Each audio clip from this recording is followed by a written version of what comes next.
Hi friends, రైతుల కోసం ఒక పాట. వానమ్మను ఒక్కసారి రావా, నేల తల్లి ఒడిలో నిద్రపోవా. వానమ్మను ఒక్కసారి రావా, నేల తల్లి ఒడిలో నిద్రపోవా.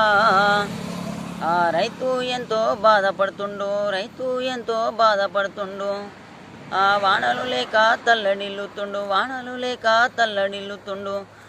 గొర్రు నడవకపాయే, కర్రు నడవకపాయే, గొర్రు నడవకపాయే, కర్రు నడవకపాయే. ఎండిన పంటలు అన్నీ చూడు, వరి కొయ్యలే అల కూరితాలు అయిపాయే, వరి కొయ్యలే అల కూరితాలు అయిపాయే.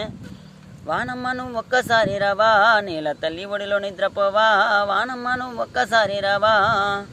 ఆ గొడ్డు గోద ఏడుస్తున్నది, ఆ పాలియక రైతు దస్తుండు. గొడ్డు గోద ఏడుస్తున్నది, ఆ పాలియక రైతు దస్తున్నాడు. మెడల నా పుస్తెల తాడులు అమ్ముకొని వాళ్ళు గొడ్డు గోద తెచ్చుకొని. వానలు లేక తల్లడిల్లిపాయే, వానలు లేక తల్లడిల్లిపాయే. ఎందుకే వానమ్మ వాళ్ళని కంట తాడి పెట్టిస్తున్నావు. వానమ్మను ఒక్కసారి రావా, నేల తల్లి ఒడిలో నిద్రపోవా. వానమ్మను ఒక్కసారి రావా, నేల తల్లి ఒడిలో నిద్రపోవా. హాయ్ ఫ్రెండ్స్, లైక్ కొట్టండి, షేర్ చేయండి.